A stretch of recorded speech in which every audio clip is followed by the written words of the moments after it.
an iconic game show host, a Supreme Court justice, a pioneering astronaut. These are just a few of the famous people who were in the spotlight for decades as they made it all the way to the Big 8-0. Keep watching for the full list. Paul Newman is probably primarily remembered for his performances in such classic films as Cool Hand Luke, The Hustler, and Butch Cassidy and the Sundance Kid. He was also a veteran of the Pacific Theater in World War II, as well as an accomplished director, businessman, philanthropist, and race car driver. Above all else, he was a devoted family man at his Connecticut home, alongside his wife, actress Joanne Woodward. He was also involved in politics, and he was reportedly thrilled when he found out that he was on Richard Nixon's enemies list. In the 1980s, Newman co-founded Newman's Own, which is known for its salad dressings and spaghetti sauces. Over the following decades, he donated over $245 million of the company's profits to charities. All the while, he continued to act, as he earned an Oscar nomination for 2002's Road to Perdition, and won an Emmy in 2005 for the HBO miniseries Empire Falls. Then in 2007, he announced that he was officially retiring from acting. Privately, Newman was battling lung cancer. The following year, he died at the age of 83. There weren't too many game show hosts as iconic and beloved as Alex Trebek. Spending over 5 decades in the business, he was a familiar nightly guest in many living rooms over the years. His credits included the likes of the Canadian quiz show Reach for the Top and his first American program, The Wizard of Odds. But it was in 1984 that he truly met his destiny, as that was the year he started hosting Jeopardy! Soon enough, he was a pop culture icon who would go on to win numerous Emmys. On the March 6, 2019 episode of Jeopardy! Trebek opened the show with a personal message as he spoke directly to his audience. He'd been diagnosed with stage 4 pancreatic cancer, but he was determined to fight it, and he also planned to continue his hosting duties as he received his treatments. In his autobiography, The Answer Is, Reflections on My Life, he noted how he was generally a private person, but announced his diagnosis to get out ahead of any reporting from the tabloids. As he promised, he continued to host Jeopardy! With incredible energy right up until weeks before his death. He ultimately succumbed to his cancer on November 8, 2020, at the age of 80. We're trying to build a gentler, kinder society, and if we all pitch in just a little bit, we're going to get there. Richard Penniman, better known as Little Richard, was a musician notorious for his electric stage presence while singing hit songs like Tutti Frutti and Good Golly Miss Molly. Upon his passing in 2020, The New Yorker called him the great innovator of rock and roll music. The likes of John Lennon, Paul McCartney, David Bowie, Mick Jagger, Bob Dylan, and Elton John have all reportedly described him as one of their most significant influences. Richard's career spans all the way back to 1951, when a radio performance he gave led to a contract with RCA Records. Over the years, he had his ups and downs, including a period when he quit music to become an evangelical preacher. But the admiration and respect he received from the music community always remained. He was one of the 10 initial inductees into the Rock and Roll Hall of Fame in 1986, and he received the Grammy Lifetime Achievement Award in 1993. In 2013, he retired from performing after years of declining health.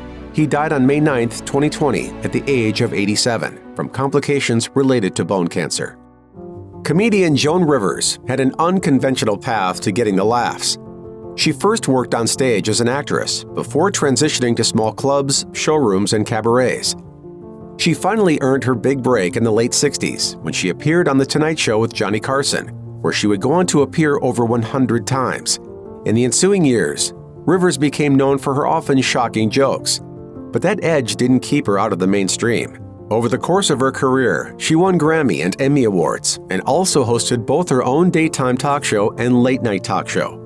Rivers continued to work on a variety of TV projects over the decades, evolving and adjusting her comedy for the times. Then, in 2014, what was supposed to be a routine endoscopy led to her going into cardiac arrest and being put on life support.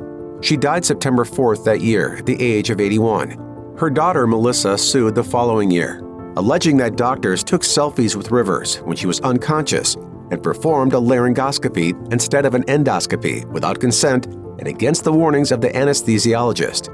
The family ultimately settled with the hospital. In my opinion, it was 100% preventable.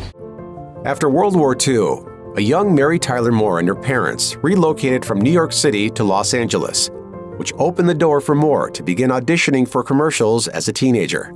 Thus began a long and illustrious showbiz career, as she took bit parts in TV dramas and variety shows before her big break in 1961 when she was cast on The Dick Van Dyke Show. She then went on to create The Mary Tyler Moore Show, and that ran for 7 seasons and earned 29 Emmy wins, including 3 for the star herself. Moore then continued to work in TV as well as on stage and in film, and she even nabbed an Academy Award nomination for the 1980 drama Ordinary People.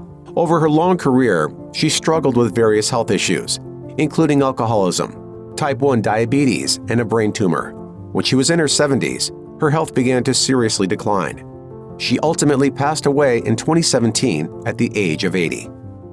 Few actors in Hollywood history have reached the iconic status of James Stewart. With 5 Academy Award nominations and 1 win, he's one of the most celebrated actors of all time. Born in the small town of Indiana, Pennsylvania in 1908, Stewart grew up thinking that he was going to inherit his family's hardware store. Instead, while at Princeton University studying architecture, he performed in a few stage shows and became hooked. Within a year of graduating, he made his Broadway debut, and by 1935, he signed his first contract with MGM Studios and was headed to Hollywood, where he would go on to lead such classic films as It's a Wonderful Life, Mr. Smith Goes to Washington, and Rear Window. Over the next 5 decades, Stewart made countless films, taking a break only during World War II when he joined the Army Air Corps, flying combat missions in the European theater against Nazi Germany. Afterwards, he continued churning out dozens of movies.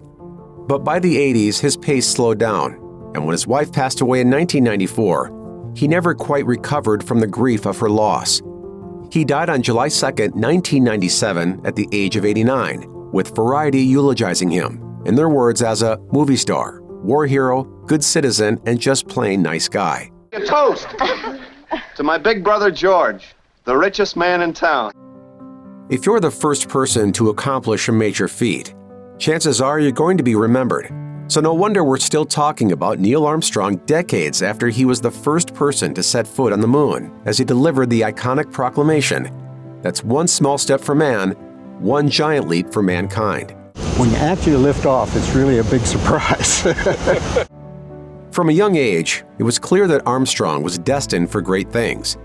He earned his pilot's license at age 16, studied aeronautical engineering at Purdue University, and served as a U.S. Navy pilot during the Korean War. It was in 1962 that he began training as an astronaut. And then, 7 years later, he finally arrived on the lunar surface.